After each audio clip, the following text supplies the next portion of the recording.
अमलनेर में भी जब रहे थे तो अमलनेर में भी दीदी के साथी थे और धरण गांव में भी 15 साल से लेकर वो दीदी के साथ ही थे। और इनका कनेक्शन ऐसे था जैसे माँ और बेटी का कनेक्शन होता है, वैसे दोनों का बहुत अच्छे से चलता था। जो मन में विचार दीदी को आता था वही विचार सरिता दीदी के भी मन में आता था, सेम। अगर सरिता दीदी के मन में वो विचार आ रहा होगा तो नीता दीदी को भी वो विचार आता था। और दोनों जब बोलते थे, कोई एक अगर वो विचार सामने रखता था तो वो कहते थे अरे मेरे मन में भी यही आ रहा था। तो ऐसे उनका बहुत, जिसको टेलीपैथिक कनेक्शन बोलते हैं, वो बहुत ही क्लियर था। और देखने के लिए तो नीता दीदी माँ स्वरूपा है, लेकिन सरिता दीदी ने नीता दीदी को बच्चे के रूप से, जैसे बच्चे छोटे बच्चे को संभालते हैं ना, क्योंकि नीता दीदी जी की तबीयत बहुत ऊपर नीचे नाजुक होती रहती है, इसलिए उन्होंने दीदी को जैसे बच्चे जैसे संभाला। जितना भी समय वो दीदी के साथ रहे, बहुत केयर की, खाने पीने से लेकर के सोने से लेकर के हर चीज़ में दीदी का वो बहुत ही ज़्यादा ध्यान रखती थी। तो ऐसी हमारी दीदी के लिए नीता दीदी अब अपने भाव व्यक्त कर रहे हैं, श्रद्धा सुमनों के पुष्प अर्पित कर रहे हैं। आदरणीय नीता दीदी जी। ओम शांति। सरिता बहन मेरे पास जब से यहाँ हम लोग आए धरंगांव में, अमलनेर में भी बहुत सेवा किया था। और दीदी ने मुझे धरंगांव में जब बुलाया तो सरिता बहन तब बोदवड़ में थे। मैंने अश्विनी बहन को बोला था कि आप सरिता बहन को भेजेंगे। एक शब्द पर अश्विनी बहन ने सरिता बहन को यहाँ भेजा। अश्विनी बहन का भी बहुत बहुत ऐसे मैं हमेशा धन्यवाद करती थी कि मेरे साथ एक्टिव बहन और मतलब सेवाधारी बहन को आपने तुरंत दिया।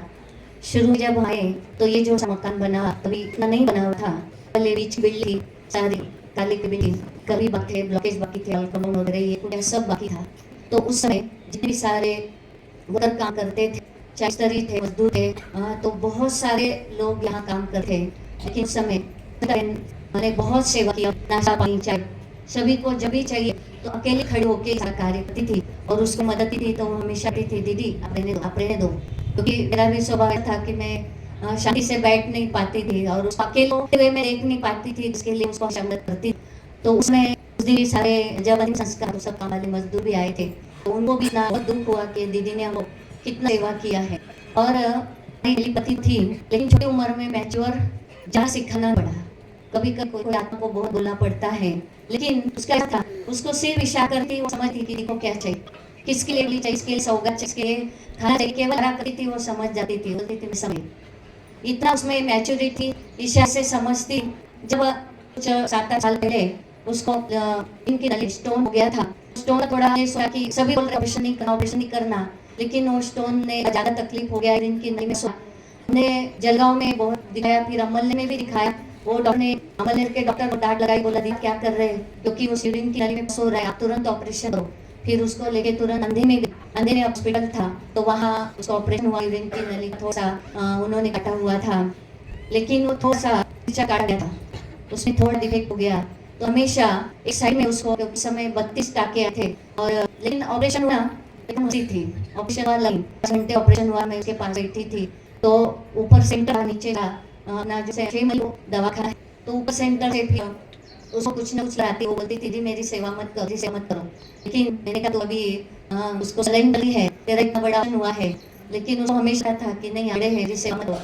तो डॉक्टर बनस भाई भी आए थे उसी समय, उसी हॉस्पिटल में गुलजार दादी भी थे। मैंने कहा ऑपरेशन में पहले कुछ भी हो जाए, गुलजार दादी की दृष्टि दूर लेना तुम। तो कैसे भी करके दादी को इन्फेक्शन होता तो दादी को मिलने नहीं देते थे, लेकिन जैसे वैसे चाहन करके प्रतिभा बहन को बोल के, वहाँ की बहनों को बोल के गुलजार दी का जरूर दृष्टि दिया उसको, और दादी भी दृष्टि पड़ी। और वहाँ बना भाई को मधुबन से कुछ भाई आए थे, डॉक्टर नरसी भाई, और उनके साथ में उनको मालूम पड़ा कि यहाँ एक बहन को ऑपरेशन हुआ। खुद मिलने आए थे हॉस्पिटल में, वो खुद मिलने बोले थे बहन जी तो नहीं आया ऑपरेशन, इतनी खुश, इतना बड़े टाके बड़े थे, लेकिन चेहरे से लग नहीं रहा थी इसको ऑपरेशन। तो सभी ऑपरेशन हुआ तभी भी वो एकदम खुश रहती थी जैसे कुछ नहीं है।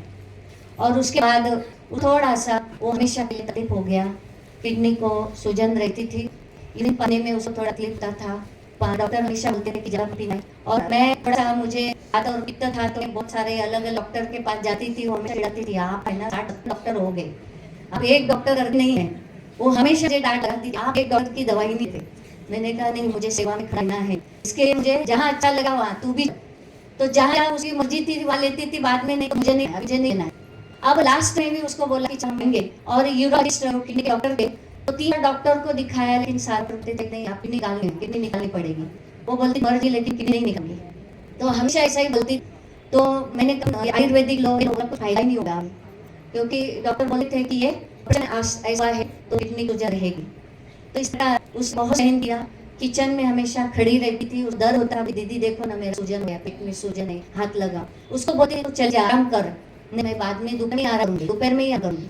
उसने कभी ऐसा दिखाया कि मेरा दर्द हो रहा है तो कभी आराम चाहिए मुझे। दीदी अभी बहन आई है, हमारी कल्याणी बहन भी 7 साल से है, वर्षा बहन आई है, वैशाली बहन आई है।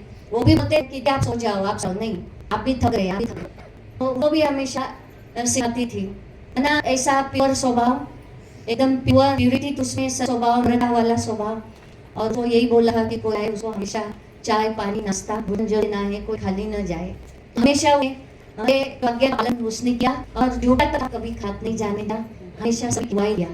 उसने 20 साल में बहुत दुआई लिया इतनी छोटी उम्र में। और अभी 12 दिन मुझे जितने भी को आए, चाहे स्कूल के टीचर आए, कॉलेज के टीचर आए, सेंटर की माता है, बोला दीदी आपका रहते खुश रही थी। उसके स्वभाव खुश था, मतलब उनके कांटेक्ट में तो ज्यादा आई नहीं, तो भी सभी ने सिर्फ 5 मिनट 10 मिनट आधा घंटा 1 घंटे के कांटेक्ट में आई तो भी छोड़ दी। इसे हम सेंटर छोड़ देते वो छोड़ते हैं तो अपना स्वभाव गुण छोड़ के गई है। और अभी साथी बहनों भी एक माँ से बोलती थी, तू किचन का पढ़ लेना, किचन का सीख लेना, और दीदी का ध्यान रखना। वो एक मास से जैसे तैयारी करी। हाँ, इन बहनों को बोला दीदी का ध्यान रखना, एक को बोली संभालना, एक को बोला किचन का सीखना। और ये बोलते थे तो ऐसे मजाक, क्योंकि जो भी इतनी बहनें हैं ना सबकी मजाक करती थी। वो ज्यादा बड़ी बहन फोन आता था ना की, तो कुछ ना कुछ मजाक जरूर करती थी। इनको भी लगा कि ये मजाक ही कर रहे हैं, लेकिन हमें क्या पता अचानक उड़ जाएगी। तो वो एक माह से जैसे पकड़ गया था। और ये तैयारी कर, और जब मंगलवार को हम लोगों ने जगह में शॉपिंग किया तो मुझे बोला दीदी पिंपरी के लिए ये वो चाहिए, वो का ताल, वो का रुमाल, इतना सारा सामान उसको लेके 8 बजे जब आए उसको बोला तो रंडा चली थक गए, सुबह वही रहेंगे, मुझे कोई भी सुना मैं अभी दुआ करके जाऊंगी, बाद में नहीं आऊंगी बोला, क्योंकि ये 12 ज्योतिर्लिंगम कैरी करनी थी। तो उसको हमारे रिले भाई भी बोला, बड़ी बोल रहे आप जो, तो नहीं मैं अभी करके आऊंगी। और रात को भी 9 बजे गीत माला से बात किया, दिल्ली की 10:30 11 बजे वैशाली माउंट आबू में थी, उससे बात किया, तू बराबर बैठना, सो नहीं जाना, ट्रेन में बराबर बैठना, इतने डायरेक्शन दिए। और सुबह 6 बजे भी वो माता जी को बोला इतना जल्दी मत जा, ऐसे सबको डायरेक्शन देते हुए। सुबह मुरली भी पढ़ रही थी, वो माता जी बोल रही थी, मुरली पढ़ा उन्होंने। और अचानक देखो ये पता नहीं कैसा होगा, चक्कर आएगा, कुछ ब्रेन हेमरेज होगा, ब्रेन का कुछ अटैक आएगा, किसी को भी पता नहीं। 2 दिन तो हमें बिल्कुल नहीं हुई कुछ हुआ है। हम बिल्कुल बाबा को बोल रहे थे, वो एक्सेप्ट ही और कैसा हुआ। हम इतना आह्वान कर रहे थे कि बाबा कुछ भी खुद ही कर, लेकिन इनका शरीर चालू हो जाए। इतने वचन पूरे जलगांव जोन क्या हमारी धरती में दुबई से लास्ट मिलना उसका था, दुबई की दीदी का, उसने उनके लिए अच्छा भोजन बनाया था, दीदी ये बनाती उनकी बनाती उनका बन गए। दुबई से भी योगदान चल रहा, पूरे वर्ल्ड में उसके लिए योग चल रहा था। नहीं कुछ ब्रेन चालू हो जाए, ब्रेन चालू हो जाए। मधुबन के भाई लोग इतना योग कर रहे थे, बोला बहन जी हम शाम से माउंट आबू जा रहे हैं, पांडव भवन में योग करते हैं, बाबा के कमरे में योग कर रहे, नीचे से ही जा कर रहे थे। तो पूरा 7 दिन 8 दिन उसका इतना योग मिला है उस साधना को। और हमने कहा कि नहीं साधना को भी सेंटर ही चलो, हमने उसको सीधर पे ही छोड़ना है। और ऐसे रामकृष्ण भाई ने बोला कि देख आप सेंटर पर आएगी, वो सेंटर पे ही छोड़े। तो रात को ले आए 9 बजे, हमें नहीं पानी जूस डालते, मैंने हमारा भी समाधान किया कि उसको कुछ न कुछ दे। और फिर शरीर छोड़ा, ऑक्सीजन चल रहा था तो भी उसने शरीर छोड़ा। तो देखो उस आत्मा को ध्यान में ध्वनि कर रहे हैं। अश्विनी बहन ने मुझे सुनाई, हमारी अश्विनी बहन ज्योति बहन भी आए, बहुत सेवा की। हमारे अश्विनी बड़ी स्ट्रांग है, थोड़ा सा पहली बात हम लोग को बड़ा सा मतलब बहुत टेंशन और घबराहट हो रही, लेकिन अश्विनी बहन ने सारा साल लिया और उनकी बहनें भी तो उनका स्नान भी कराना सब रहना, तो हमारी अश्विनी बहन ने संभाल लिया। तो इस प्रकार बहन बहुत लगेगी कि अभी बाबा के हैं कि को सिखा गई कि आप भी डर रहो, वो सिखा के गई एवर ही, और आप लोग भी योग करके बाबा याद करके आपका संदेश भी आया। पर हॉस्पिटल में थे, अभी हमने को बोला भी हमें समझ में नहीं आ रहा है, तो संदेश में ही आया था कि वो बाबा के पास है। बाबा ने बोला सभी ब्राह्मण आत्माओं को उसको टीका, उसने यहाँ जिंदा थी तभी किसी से एक गिलास की सेवा नहीं लिया। हम बोलते कि तेरे से कुछ लगा दो या नहीं, और आपको बोल रहे कि मैं सेवा नहीं लूंगी, इसलिए मैं वापिस शरीर में नहीं जाऊंगी, मैं किसी से सेवा नहीं लूंगी। तो इसीलिए पहले भोग लगाया, तो इसे शरीर छोड़ने के बाद भी भोग लगाया। बाबा ने बोला बच्चे कहा मुझे बेहद सेवा जाना है और मुझे बेहद सेवा पसंद है, और बाबा ने उस सिंहासन पर बिठाया, अली भाई जैसा सजाया, और वो दीदी को पता नहीं पूरे जलजोन में लगाने को बोला है। दीदी ने बोला कि देखो कितनी थली आई है, तो सरिता बहन को बोला कि देख भोग आए। बाबा ने बोला बेटी आप पहले भोग सिखा दो, तो उसने कहा नहीं पहले बड़ी दीदी को खिला, उसने भोग खा नहीं, सब बड़ी दीदियों को और बहनों को ब्राह्मण परिवार को खिलाया, और उसके बाद उस भोग खाया बाबा के हाथ का। तो ऐसे का संदेश भी इतना अच्छा है कि बाकी गोद में है, खुशी में है, और बहुत खुशी मना रही वो, और वो बहुत सेवा में उसको जाना था, इसके लिए उसने, और अच्छा बोली थी उसकी माँ जी ने अचानक शरीर छोड़ा था, चलते कितने गए थे तो रास्ते में ही उन्होंने शरीर छोड़ा था। अच्छा उनके पिताजी को भी पैरालिसिस हो गया, 6 मास के भाई ने वो किया था, तो हमेशा बोलती थी कि मैं माता जी से मैं अंदर जाऊंगी, माता जी से मैं स्पॉट जाऊंगी, हमेशा ये बोलती थी। तो देखो पहले से ही जैसे कर ली थी, तो ऐसे आत्मा को हम शुभ भावना शुभकामना देंगे, उसको गर्भ मिले, अच्छे मिले, गर्भ में भी तकलीफ नहीं हो, रोज कर लिए कि उसको गर्भ में तकलीफ हो, जन्मते ही बड़ी मिले, आगे उसका प्रवाह जो है माँ बाप भाई बच्चे मिले, ताकि कोई तकलीफ नहीं हो। ओम शांति। अभी हम आदरणीय दी और अबेक बाबा दोनों को बुक स्वीकार कराएंगे, तो हम सभी बधाई